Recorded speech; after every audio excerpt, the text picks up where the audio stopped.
कल एकादशी है बेटा। बाबा जी, आप रोज यही धमकी देते हो, कल एकादशी, कल एकादशी। पर मेरी एकादशी तो सिर्फ खाकर पूरी होती है। उपवास में खाने का क्या तुक? खाली पेट उपवास करने से आदमी भगवान के पास चला जाता है और पेट भर खाने से भगवान हमारे पास आते हैं। फर्क बस इतना है। अपने आश्रम का नियम मत भूलना। एकादशी में चूल्हा नहीं जलेगा। ठीक है बाबा जी, मैं चूल्हा जंगल में जला दूंगा। आश्रम पवित्र रहेगा। और ठाकुर जी को भोग जरूर लगाना। भोग तो लगेगा बाबा जी, बल्कि इस बार स्पेशल फुल बुफे लगेगा। एक दिन पहले की तैयारी। अढ़ैया बाजार जाते समय मन में सोचता है, याह बाबा जी अपने आप को पता नहीं क्या समझते हैं, ना खुद खाते हैं और ना मुझे खाने देते हैं। ऐसी एकादशी से क्या ही फायदा। भैया, मुझे 20 किलो आटा, 6 किलो घी, 3 बोरी लकड़ियाँ, 5 किलो मिठाई और 2 बड़े कड़ाही दो। दुकानदार, किसका भंडारा है?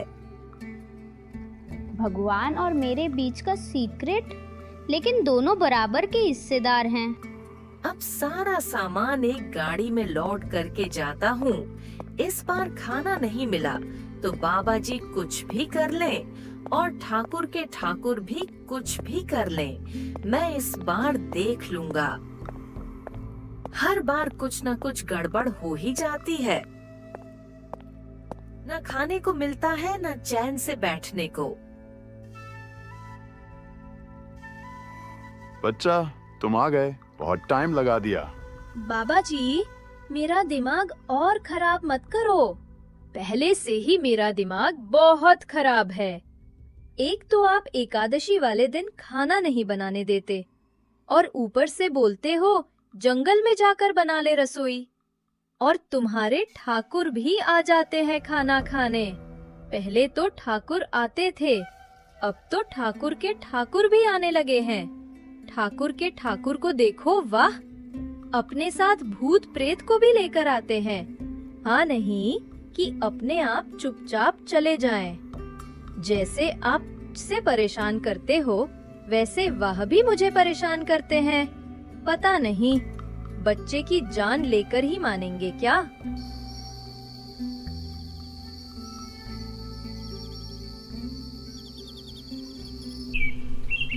एकादशी वाला दिन।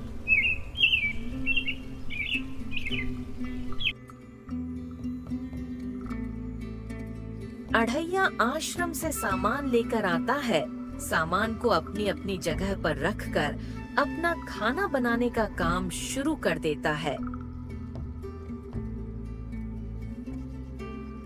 सुबह सुबह अढ़ैया ने लकड़ियां सजाईं, लोहा तपा, घी गर्म हुआ, बाटियां सेंकी जाने लगीं, दाल में लहसुन का छौंक लगा, मिठाइयों की खुशबू चारों तरफ फैलने लगी।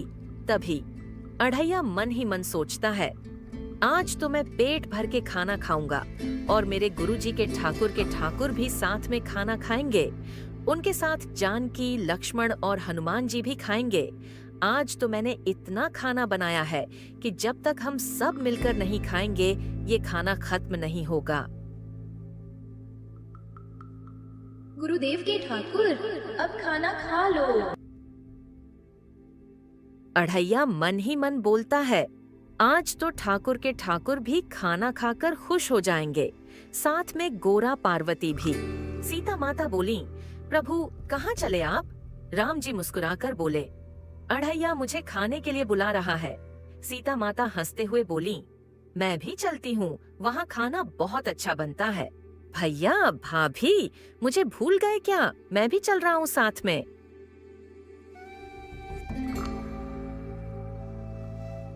प्रभु इस छोटे से सेवक को भी साथ ले चलिए, मैं भी थोड़ा सा कुछ खा लूंगा। सब मिलकर जंगल की तरफ जाने लगते हैं और मन ही मन सोचते हैं, ऐसा क्या बनाया होगा स्पेशल? हर बार की तरह बाटी तो नहीं बनाई है, या इस बार कुछ और खास बनाया है।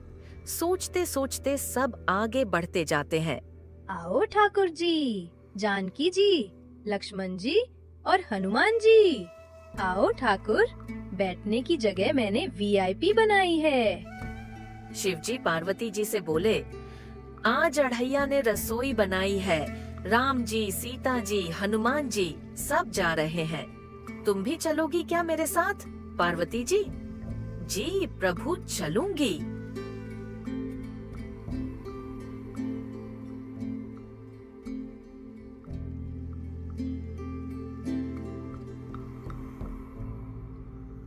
शिव पार्वती भंडारा सुना तो पहाड़ से नीचे उतर आए।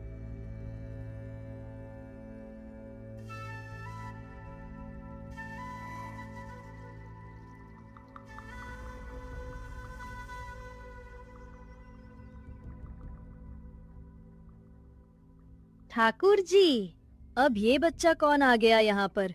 और ये किसका बच्चा है ठाकुर? अरे यार, तू 2 मिनट रुक तो जा, एक बार सही से देखने को दे।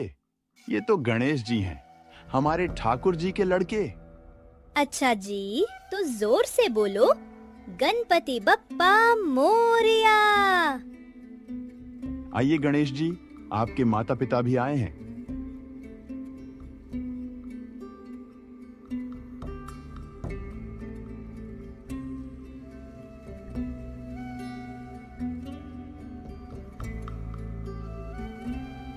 नारद, नारायण, मैं भी आ गया।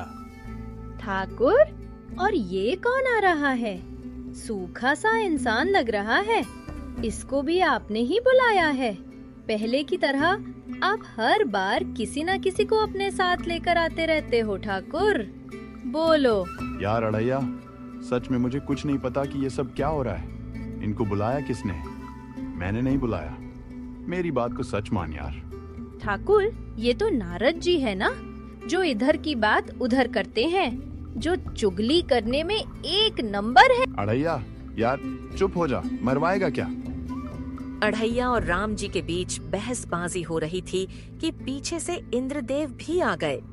इंद्रदेव को देखकर अढ़ैया मन ही मन सोचता है, अब कौन आ गए हैं? बताओ ठाकुर।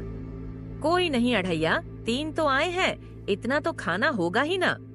ठाकुर जी, मैं तो उन सब का नौकर हूँ ना। इससे अच्छा तो मैं एकादशी को उपवास रख लूं। उपवास रखने से कम मेरे गुरुदेव तो खुश रहेंगे और न मुझे इतना कष्ट होगा।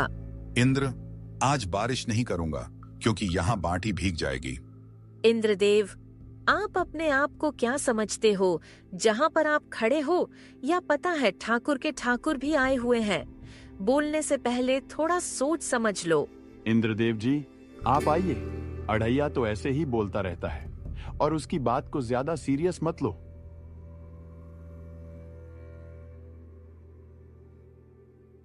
ठाकुर जी, ये सब क्या हो रहा है? एक एक करके ये सब कौन आ रहे हैं? कुछ बताओ, ये हो क्या रहा है? किसने बुलाया है? मुझे तो लगता है ठाकुर आपने ही बुलाया है। बुलाया है तो बताओ, नहीं तो मैं आश्रम जा रहा हूँ। आप खा लो आराम से। अरे यार अढ़ैया, सच में मुझे कुछ नहीं पता। और जरा धीरे से बोल, नहीं तो ठाकुर जी आ जाएंगे। पीछे ही बैठे हैं, क्यों मेरी बेइज्जती करने में लगा हुआ है अढ़ैया? थोड़ी तो शर्म कर ले यार, मैं तेरे गुरुजी का ठाकुर हूँ, इतनी तो शर्म कर ले मेरे यार। इतना कहते कहते पीछे से आवाज आती है, क्या हो गया? क्यों लड़ रहे हो तुम दोनों? अरे ठाकुर के ठाकुर जी, एक एक करके देखो ना, कितने आ गए हैं। मुझे तो लगता है ये सब गुरुजी के ठाकुर ने ही बुलाए हैं और अब ये सब मुझ पर ही चिल्ला रहे हैं। अब आप ही देखें ठाकुर जी, मैं तो बस रसोई बना रहा था। इतनी बात हो ही रही थी कि पीछे से अचानक कोई भारी आवाज आती है। अढ़ैया चौंक कर, अब ये कौन आ गया ठाकुर जी? हम हैं यम, यम है हम ही हैं यम। राम जी और शिव जी को मेरा प्रणाम। देवलोक तक खुशबू आ रही थी भंडारे की, तो मैंने सोचा मैं भी आकर खा लूं। राम जी, शिव जी, बताइए ना, मैंने आकर कोई गलती तो नहीं की? शिव जी आइए ना, यमराज जी आपसे बेर लेकर हमें स्वर्ग लोक में रहना है। कृपा करके आप जरूर आइए प्रभु। अरे ठाकुर के ठाकुर जी, ये तो पूरा देव संसद आ गई है। मेरा 20 किलो आटा तो पलक झपकते ही उड़ जाएगा। यार तू चुप हो जा, देख तो ले, सामने यमराज जी हैं। थोड़ी तो शर्म कर। यमराज जी, चलिए भोजन ग्रहण करते हैं। अढ़ैया खाना देखने आता है। देखते ही उसके होश उड़ जाते हैं। यहाँ तो सब खाने लग गए। ठाकुर को तो किसी ने पूछा ही नहीं। ठाकुर को छोड़ो, मुझे भी नहीं पूछा। ऐसा हो सकता है जिसने इतनी मेहनत की उसको भी नहीं पूछा। जो सारा सामान लेकर आया, बनाया, कांटा पकाया, उनको भी नहीं पूछा। हाँ तो खाने ऐसे लग गए जैसे भुक्कड़ पता नहीं कितने साल से है। ठाकुर जी, आप यहाँ पर जल्दी आओ और यहाँ पर आकर देखो कि यह सब खाने बैठ गए हैं बिना किसी को भोग लगाए। मेरे गुरुदेव ने तो बोला है कि आप कम से कम ठाकुर को पहले भोग लगाओ, उसके बाद खाना खाया करो। यहाँ तो किसी ने नहीं भोग लगाया। ठाकुर जी, जल्दी आके देखो, यहाँ तो बिना किसी को भोग लगाए ऐसे बैठे हैं जैसे कि कभी इन्हें खाने को कुछ मिलता ही नहीं। शिव जी, अभी तो मेरे ठाकुर जी भी आने वाले हैं। अगर वहाँ आए और खाना खत्म हो गया तो मैं क्या बोलूँगा उन्हें कि आज भंडारा समाप्त हो गया समय से पहले। ओ तेरी तो, ठाकुर जी के ठाकुर जी, उनके भी ठाकुर जी आने वाले हैं। लग तो ऐसे रहा है जैसे किसी फिल्म की शूटिंग चल रही हो। एक के बाद एक ठासु एंट्री होती जा रही है। सिर्फ 20 किलो आटे का क्या ही होगा। राम जी, शिव जी, अढ़ैया, इन सब की बात हो ही रही थी कि पीछे से ब्रह्मा जी भी आ गए। अरे, ब्रह्मा जी को देखकर तो अब सच में लग रहा है आज पूरा ब्रह्मांड ही खाने पर उतर आया है। ब्रह्मा जी और यमराज जी तो भोजन करने चले गए। उनके जाते ही पीछे से पाताल लोक के राक्षस, भूत प्रेत सब आ धमके। देखते ही देखते खाने पर ऐसे टूट पड़े जैसे सदियों से भूखे हों। कोई बाटी उठा रहा था, कोई दाल में मुंह डाल रहा था। अढ़ैया इधर उधर सबको देखने लगा, कभी भूत प्रेत को, कभी ठाकुर को, कभी उनके ठाकुर को, कभी यमराज को, तो कभी किसी और को। फिर अपने आप से बड़बड़ाने लगा, गुरुदेव, बन गई मेरी एकादशी। इससे अच्छा तो एकादशी वाले दिन भूखा ही रह लेता। जिनको बुलाया था वो भी आए, जिनको नहीं बुलाया था वो भी आ गए। बाटी खत्म, लड्डू खत्म, चूरमा खत्म, घी खत्म, दाल खत्म, सब खत्म। बस बचा तो आधी रोटी का एक कोना और एक चम्मच दाल।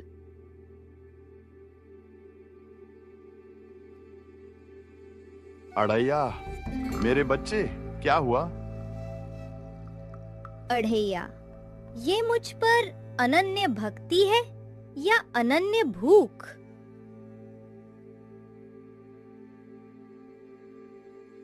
अढ़ैया, अपनी आंखें खोलो। अढ़ैया, तेरी सेवा देखकर मैं तुझे आशीर्वाद देता हूं। अब स्वर्ग, पाताल, धरती, तीनों लोकों का मुख्य रसोइया तू होगा। मतलब मैं जिंदगी भर बाटी सेंकता रहूं? हाँ, लेकिन घी आटा अनलिमिटेड और खाने वालों की प्रशंसा भी। तो फिर बोलो, जय बाटी महामहोत्सव एकादशी।